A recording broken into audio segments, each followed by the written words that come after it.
একদা এক বাঘের গলায় হাড় ফুটিয়া ছিল। একদা এক বাঘের গলায় হাড় ফুটিয়া ছিল। একদা এক বাঘের গলায় হাড়, একদা এক বাঘের গলায় হাড় ফুটিয়া ছিল। একদা এক বাঘের গলায় হাড়।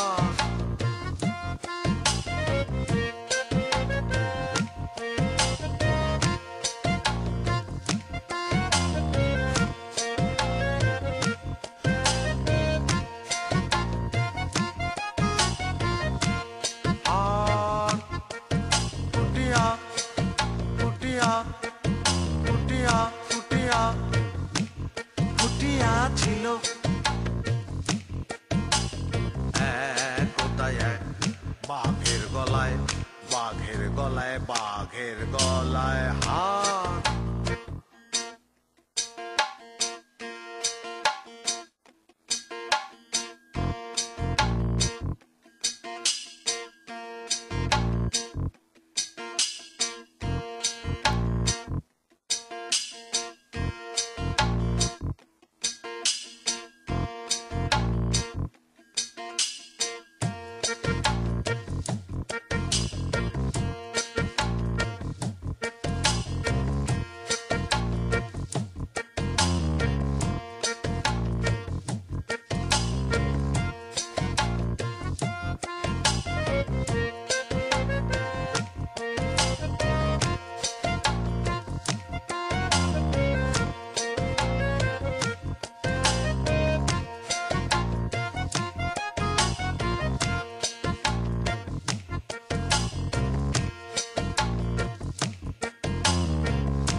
এই দাঁড়াও,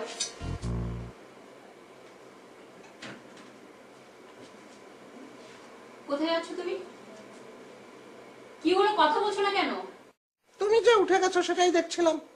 ও, তুমি ভেবেছিলে আমি ঘুমিয়ে আছি, আর সেই সুযোগে তুমি পালিয়ে যাচ্ছিলে। আশ্চর্য, তোমার হাত থেকে পালানোর কোনো উপায় আছে? কি বলবে বলো। তো কোথায় যাচ্ছ সেটা বলবে তো। যেখানেই যাই জরুরি কাজ আছে বলে যাচ্ছি। হাসপাতালে যাচ্ছি। হাসপাতালে কেন? হাসপাতালে মানুষ যায়। আমার এক বন্ধু খুবই গুরুতর অসুস্থ, ব্লাড লাগবে, ব্লাড দিতে যাচ্ছি। ব্লাড গ্রুপ কি? আমি রক্ত দিতে যাচ্ছি। ব্লাড গ্রুপ কি হবে? B positive. তো বি পজিটিভ তো একটা অ্যাভেলেবল গ্রুপ, এটা যে কেউ দিতে পারে, তোমার যেতে হবে কেন? আরে বাবা, বি পজিটিভ যে অ্যাভেলেবল গ্রুপ এটা তো আমি জানি। এখন আমার ক্লোজ ফ্রেন্ড আমাকে ফোন করেছে, আমি কি না গিয়ে পারি? তুমি বলো। কখন ফোন করেছিল? ফোন তুমি তো ঘুমিয়েছিলে, আমি যখন বাথরুমে যাচ্ছিলাম তখন ফোন করলো। কই, আমি শব্দ শুনলাম না তো। তো শুনবে কি করে? ঘুমোতে যাওয়ার আগে আমি সবসময় ফোনটা মিউট করে রাখি না। হাতেম, তোমার উপর যে একটা প্রাণনাশের হুমকি আছে সেটা কি তুমি ভুলে গেছো? শোনো, এই দুনিয়ায় প্রাণনাশের হুমকি সবার উপরেই আছে, হয় সেটা দৃশ্যমান না হয় অদৃশ্যমান। ধরো আমাকে কেউ খুন করলো না, রাস্তায় বেরিয়েছি, আল্লাহ না করুক অ্যাক্সিডেন্টে মরে যেতে পারি। আচ্ছা, রাস্তায় বেরোলাম না, ঘরের মধ্যে বসে আছি, বাথরুমে গেলাম, পা পিছলে পরে ব্রেন হ্যামারেজ, হতে পারে না? তাহলে প্রাণনাশের হুমকিকে ভয় পেয়ে কোনো লাভ আছে? একজন বিপদে পড়েছে, সেখানে আমি যাব না? তুমি কি সত্যি হাসপাতালে যাচ্ছ? অন্য কোথাও গেলে আমি হাসপাতালের কথা কেন বলবো? তোমার এরকম কেন মনে হচ্ছে আমাকে একটু বলো তো। মনে হওয়ার যথেষ্ট কারণ আছে, সেজন্য বলছি। অ্যাটলিস্ট একটা কারণ বলো। তুমি কালকে মিজান ভাইয়ের বাসায় যাবে বলে বের হয়ে গেছো, কিন্তু তুমি যাওনি। ওকে, আমি বুঝতে পেরেছি মিজান তোমাকে বলেছে, কিন্তু আমি যে মিজানের কাছে যাইনি তার পেছনেও কারণ আছে। আমার অন্য একটা ইম্পর্টেন্ট কাজ পড়ে গিয়েছিল, আমি সেখানে গিয়েছি। মিজানের কাছে যাওয়াটা ততটা ইম্পর্টেন্ট ছিল না। আরে মিজানের তো ব্লাড লাগবে না যে আমি সেখানে যাব। তো ব্যাখ্যাগুলো কি পছন্দ হয়েছে? এখন যেতে পারি আমি ব্লাড দেওয়ার জন্য? হ্যাঁ, যাও, সাবধানে যেও। ওকে, থ্যাঙ্কস। দাঁড়াও, আবার কি? তোমাকে না কতদিন বলেছে টি শার্ট ইন করে পরবা না। ওকে ওকে, দাঁড়াও।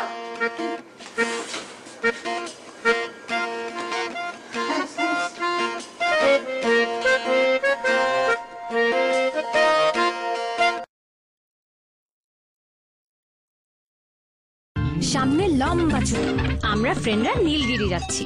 আর এই যে মইন প্রথম থেকেই গাইগুই করছে, সব সময় করে। ফাজিল কথা। এবার সবাই মিলে বারবার ওকে ফোন করছি আর জ্বালাচ্ছি, 24টা ঘন্টা মিনিটে মিনিটে ফোন। আরে চল তো। থ্যাংক গড ম্যাজিক বোনাস আছে, রিচার্জ করি, বোনাস পাই আর কল করতেই থাকি। এয়ারটেল ম্যাজিক বোনাস মানে প্রতি রিচার্জের বোনাস। রিচার্জের আগে ডায়াল করো *222#। কি এক পাহাড়, নীলগিরি না ফিলগিরি, এই পাহাড়ে যাওয়ার জন্য সব কটার জান বেড়ে যেতেছে। তোরা যা, আমারই নিয়ে টানাটানি কেন? সমানে ফোন করতেছে, চল না দোস্ত। আর একবার ফোন করলে রাখতেই চায় না। কেন বদের গোষ্ঠী, সব এই ম্যাজিক বোনাসের দোষ। বেশি বেশি বোনাস পাচ্ছে আর জ্বালাচ্ছে। কর, যত খুশি ফোন কর, আমি যাবই না। এয়ারটেল ম্যাজিক বোনাস মানে প্রতি রিচার্জে বেশি বেশি বোনাস। রিচার্জের আগে ডায়াল করো *222#।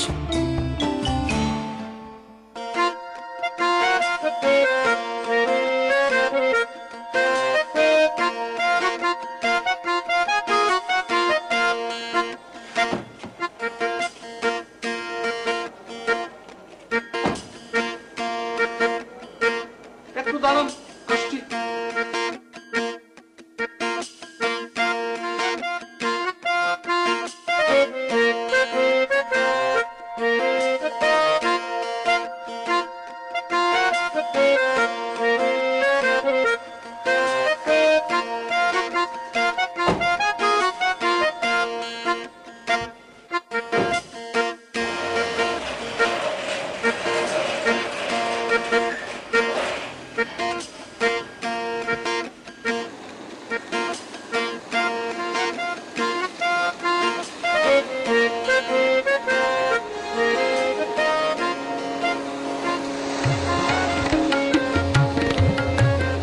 ড্রাইভার সাহেব, খেয়াল করেছেন আপনি? হ্যাঁ স্যার, খেয়াল করছি, ফলো করতে আছে। তাহলে এখন আপনার কি করা উচিত? স্যার, আপনি কোনো চিন্তাই করেন না, আপনার আজকে এমন গোল খাওয়ামু যে না খাইতে পারি। মোর নাম জামাল না বলতেন স্যার। তাহলে সেটা একটু দ্রুত খাওয়ানোর ব্যবস্থা করুন, দেরি করে ঠিক হবে না। স্যার, আমরা জামু কোনা নে, এই একটু কম তো। আরে সেটা দিন আপনি কি করবেন?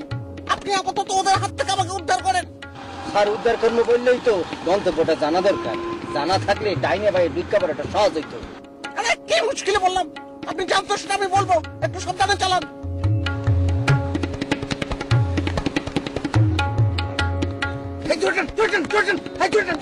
আরে না, পেছন পেছন থাকতে হবে।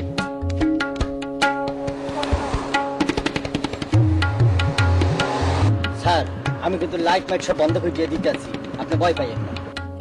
হ্যাঁ করেন, সেটা আপনার ব্যাপার, যা জবাব করে লোকে সব করেন, কিন্তু সাবধানে। স্যার দেখছেন কত বড় কইছা, ইচ্ছা করতেছে নাই নিয়ে শয়তানগুলো কাজ ধরে একটা ফাটাই গেছে। গাড়িটার একটু জোরে যেতে কোনা। উফ, বেশি কথা কস না, চুপ। কোন একটা গলি টলির মধ্য দিয়ে ঢুকে পড়া যায় না, ঢুকে গিয়ে আবার মেইন রোডে বেরিয়ে আসলেন আপনি। ওই যে গোল খাওয়ানোর ব্যাপারটা। স্যার, দুই কাজে পড়বো, সামনে তো কোনো গল্লি মল্লি নাই। তারপর আমি দেখতেছি স্যার, দেখতেছি। আচ্ছা এক কাজ করেন, আপনি বামে রাখেন তো, বামে। স্যার, এখানে রাখাটা কি ঠিক হইবে? ওরা কিন্তু একদম পেছনেই আছে, বলছেন। হ্যাঁ রাখেন, ওদের মোটিভটা একটু বুঝিয়ে নি, রাখেন।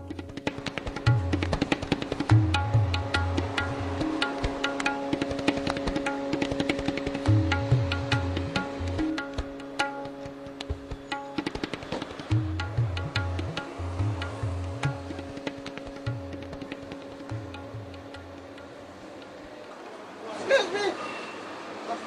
পানি।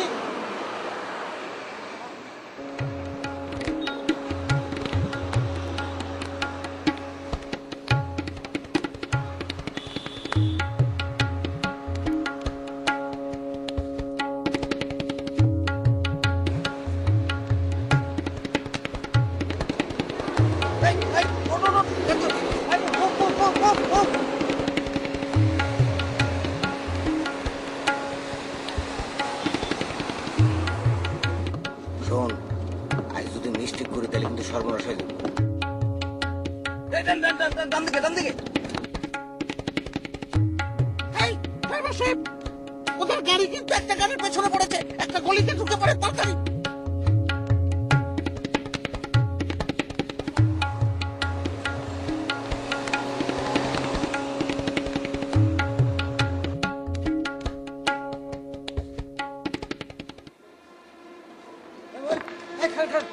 ব্যাপার আপনি এই গাড়ি থেকে নামলেন কেন? আরে এটা তো আমার গাড়ি, আমি ছাড়া আর কেটা নামবে? আপনার গাড়ি মানে দেখি।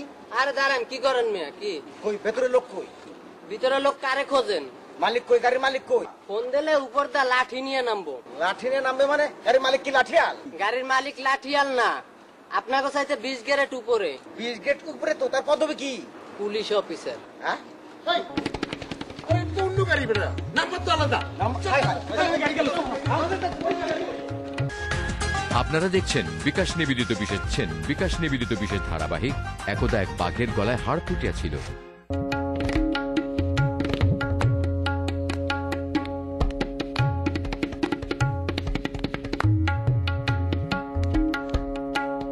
কে এটা?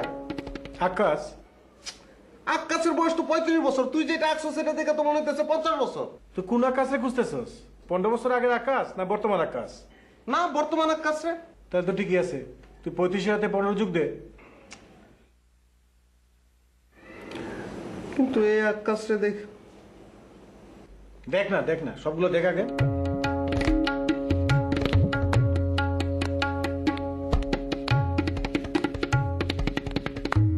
এটা কে? আকাশ দাড়ি কেন? দাঁড়িয়ে রাখছে। দাড়ি রাখছে মানে? আরে 15 বছরের মধ্যে একটা লোক দাঁড়িয়ে রাখতে পারে না? দাঁড়িয়ে রাখছে।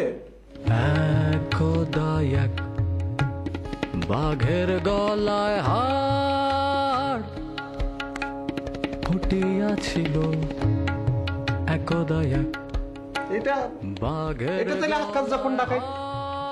হ্যাঁ, ডাকাত হতে পারে না? 15 বছরের মধ্যে একটা লোক ডাকাত হতে পারে, সন্ত্রাস হইতে পারে। দে তো।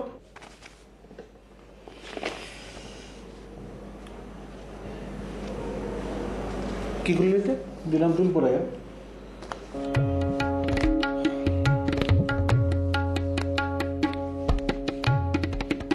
এটাও কি আকাশ নাকি?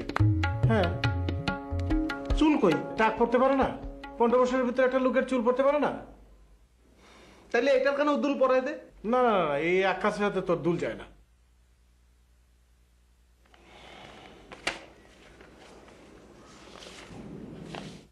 এটা কি আঁকছো সেটা তো কিছুই বুঝলাম না। এটাও কি আকাশ? তাহলে ব্যাখ্যা দে। মনে কর আকাশ মাঝারে মাঝারে ঘুরতেছে, এরকম একটা লুক দিলাম। আমায় দিচ্ছিস কেন? এখন কোন আকাশে আমি খুঁজবো সেটা তুই কই দে। তোর অনেকগুলো লুক দিলাম, এর মধ্যে তোর যেটা কাজে লাগাবার লাগাবি নে। বাঘের গলায় হাড় ফুটিয়াছিল, একদায়ক আকাশের বাইরে জানাইস কিন্তু। বাঘের গলায় হাড়।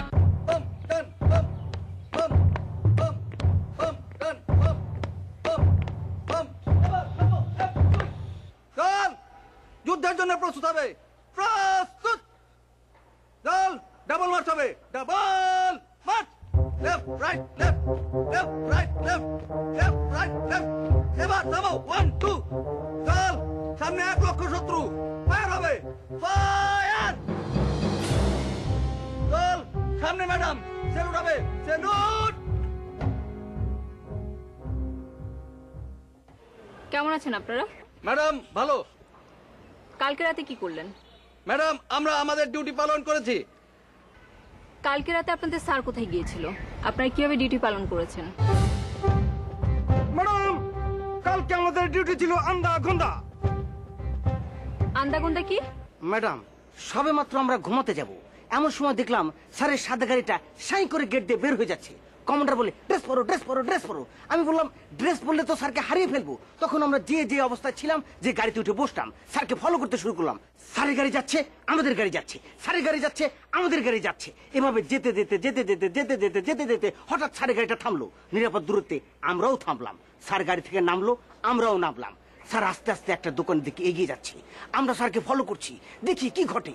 একটু পরে দেখলাম 1 বোতল পানি নিয়ে স্যার গাড়িতে এসে বসলো। এত কথা শুনতে যাচ্ছি না, সংক্ষেপে বলেন। জি, স্যারের গাড়ি স্টার্ট দিল, আমরা স্টার্ট দিলাম। স্যার আগে আগে যাচ্ছে, আমরা পেছনে পেছনে যাচ্ছি। হঠাৎ স্যার একটা সরু গলির মধ্যে গাড়ি ঢুকিয়ে দিল।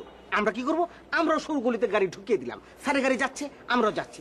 হ্যাঁ যাচ্ছেন তো, তারপর কি হলো সেটা বলেন। স্যারের গাড়িটা ব্রেক করলো, আমরা নিরাপদ দূরত্বে ব্রেক করতে পারলাম না। একদম স্যারের গাড়ির কাছাকাছি এসে থামলাম। দেখি স্যারের গাড়ি থেকে একজন অপরিচিত ড্রাইভার নেমে আসলো। উকি দিয়ে দেখলাম গাড়িতে স্যার নেই। কেন, স্যার কোথায় গেল? ওই গাড়িটাই তো স্যারের গাড়ি ছিল না ম্যাডাম। আপনি না বললেন তাকে ফলো করছিলেন? জি ম্যাডাম, ফলোই করছিলাম। তবে ওই যে ডান বাম করতে করতে স্যারের গাড়ি হয়তো বামে চলে গেছে, আমরা ডানে চলে গেছি। ডানে এসে যে গাড়িকে ফলো করেছি এই গাড়ি স্যারের গাড়ি না। তবে ম্যাডাম দেখতে একেবারে হুবহু স্যারের গাড়ির মতো। এ হচ্ছে আপনাদের ডিউটি পালনের অবস্থা। জি ম্যাডাম। জি ম্যাডাম মানে? আপনাদের স্যার যদি কালকে সত্যি সত্যি কোনো বিপদে পড়তো তাহলে কি হতো? এর আগেও কিন্তু আপনারা দায়িত্ব পালন অবহেলা করেছেন। জি ম্যাডাম। ম্যাডাম, আর কখনো এরকম ভুল হবে না, এইবারের মতো মাফ করে দেন। হ্যাঁ, এইবারের মতো না, শেষবারের মতো আমি আপনাদেরকে মাফ করে দিচ্ছি। আর যদি আমি আপনাদেরকে দায়িত্ব পালনে অবহেলা করতে দেখি তাহলে 4 জনকে চাকরি থেকে বরখাস্ত করে দিব। জি ম্যাডাম। স্যালুট হবে, স্যালুট। আমাকে স্যালুট দিতে হবে না, তোমাদের স্যার বের হচ্ছে, তাড়াতাড়ি দৌড়াও। Follow me.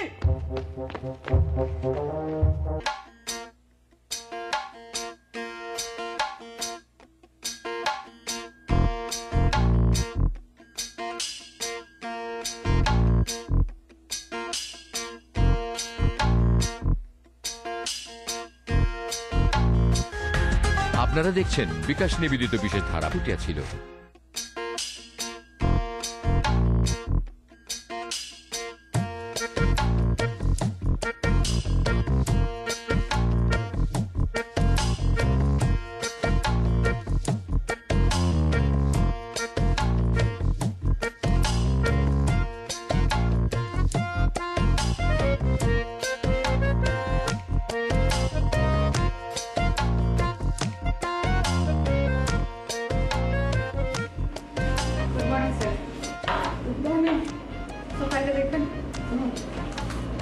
বসেন।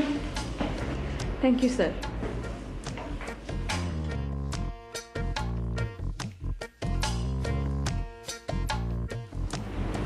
এরা কারা? স্যার এরা সবাই আক্কাস। বলেন কি? এ তো দেখছি রীতিমতো আক্কাসের পাল। এত আক্কাস কোথায় পেলেন? স্যার আমি নেট থেকে প্রিন্ট দিয়ে সব আক্কাসকে নামিয়েছি। মহিলা আক্কাসও আছে দেখছি। সরি স্যার, এদের মধ্যে কি মহিলাও আছে নাকি? সরি বলার তো কিচ্ছু নেই, আপনার তো দোষ না। হয়তো ওনার নাম হালিমা আক্কাস, ইন্টারনেট শুধু আক্কাসটা কাউন্ট করে ওনাকে নামিয়ে দিয়েছে। জি স্যার, আমি লক্ষ্য করেছি কয়েকজন বিদেশির ছবিও এখানে আছে, সম্ভবত তাদের নামও আক্কাস। উনি তাহলে বিদেশি আক্কাস। শিশু আক্কাসও আছে, বৃদ্ধ আক্কাসও আছে। গুড, সর্ট আউট করতে হবে। এনিওয়ে, আপনি এই ফাইলটা রাখেন। স্যার উনিও কি আক্কাস? হাড় ফুটিয়া ছিল, ড্রাইভারকে বলেন আমি এখনই বেরোবো। জি স্যার। ফুটিয়া ছিল, শুধু আমি বেরোবো না, আপনিও বেরোবেন। জি স্যার।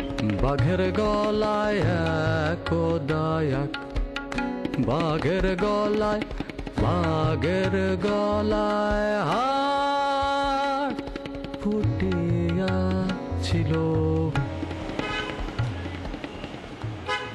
ওই মিয়া জামাল, কাল রাতে তুমি ওইটা কি কাম করলা? কেমন তারা কি কাম করলাম একটু বুঝায় কও দিছেন। আরে মিয়া, তুমি কি আমাকে চাকরি রেখে বলবে নাকি? এটা কোনো কথা কইলা? মুই তোমাকে চাকরি কামু কেমন তারা? কাল রাতে তুমি যখন স্যারের নিয়ে বাইরে হয়ে গেলা তখন স্যারের বডি রক্ষা করার জন্য আমরা তোমার ফলো করতেছিলাম, কিন্তু তুমি ড্যান বাম করতে করতে হঠাৎ করে উদাও হয়ে গেলা, আমরা আর খুঁজেই পেলাম না, পুরো টাস্কি লেগে গেলাম। মরে তোমরা ফলো করতে আসিলা? ওই বুঝি নাই তো। ও তার মানে তুমি কইতে চাও না বুঝে তুমি আমগুলোকে ড্যান বাম খেলছো? হলো মিস্টার জুয়েল, মোর কাম হলো সামনের দিকে চাইয়া গাড়ি চালানো। স্যার যেমন তারা কইবে মুই তো হেমন তারাই চালাম না। আরে মিয়া, তাই বলে ওটা কোনো গাড়ি চালানো স্টাইল হলো? ডাইনে বামে যাও, কোনো বাড়তি চালাও না। হলো মিয়া জুয়েল, আমি কেমন তারা গাড়ি চালাই না চালাই হে কি তোমার কাছ থেকে শিখতে হইবে? বাই দ্য ইনফরমেশন একটা কথা কই, মোর যে গাড়ি চালানোর অভিজ্ঞতা আছে, মোর কাছে যে লাইসেন্স আছে, ট্রেনের লোকে যদি প্রতিযোগিতা করি, ট্রেন মোর গাড়ি চালানো দেখা মোর সাইড দেখে আগে যা, বুঝছো? এই মিয়া, এত বেশি কথা ওকে। তোমার লিগা তো আজকে আমরা চাকরিটা হারাইতে বসছিলাম। ম্যাডাম তো গার্ড ধরে আমাকে বের করে দিত। তাই নাকি? মোর জন্য তোমাকে চাকরি চলে যাইতো? মোরে এত খান্তা? তাহলে কাম করো দি, মোরে সার করে একটা স্যালেড দাও।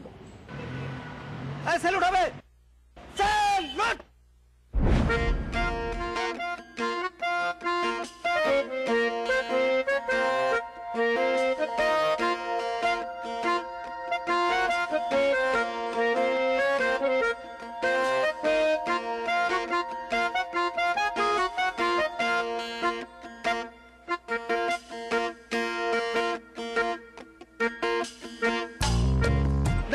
চেনেন কিনা? না। এটা না। উনি না। দেখেন, ভালো করে দেখেন, তারপর বলেন। দেখছি চিনি না। তুমি আগে তাকে দেখেছো? হ্যাঁ, স্যারের লগে আর একবার আইছিলাম, তখন এই বেটিরে দেখছি। এই বেটি এই 4 জন চালায়, বুঝছেন? মেয়েটার বয়স কত? বেটিটা বয়স সরে, বুঝছেন? 20 আর 30-এর মাঝখান দিয়ে একটা কিছু হইবি। ম্যাডাম কি স্যারের মোবাইলের মধ্যে mobile can not be reach at the moment পাইতেছেন? আমাদের একান্ত অনুগত বিশ্বস্ত যেসব সোর্স আছে ওদের হাতে ছবিগুলো অবশ্য দেয়া যাবে না। ওদেরকে বলতে হবে ঢাকা শহরে তোমাদের পরিচিত এবং অপরিচিত যত আক্কাস আছে সবাইকে এনে জড়ো করো। ও, ওই মহিলাকে দেখে তোমার ইয়াং লাইফের কথা মনে পড়ে? শুরু। সে মহিলা না। তাহলে কি? সে একজন খালা, বুঝতে পারছো? আগেও খালা ছিল, এখনো খালা, ভবিষ্যতেও খালা থাকবে। একজন খালা, সেই যে খালা। আমল স্যার, সুরজ জুয়েল কোথায়? স্যার ওরা স্যার ওদিকে কোথায় যেন গেছে। চা খেতে গেছে গাড়ি। আয় কিচ্ছি স্যার, হেলবাম করে, হেলবাম। একদা এক বাঘের গলায় হাড় ফুটিয়া ছিল, একদা এক বাঘের গলায় হাড় ফুটিয়া ছিল, একদা এক বাঘের গলায় হাড়, একদা এক বাঘের গলায় হাড় ফুটিয়া ছিল, একদা এক বাঘের গলায় হাড়।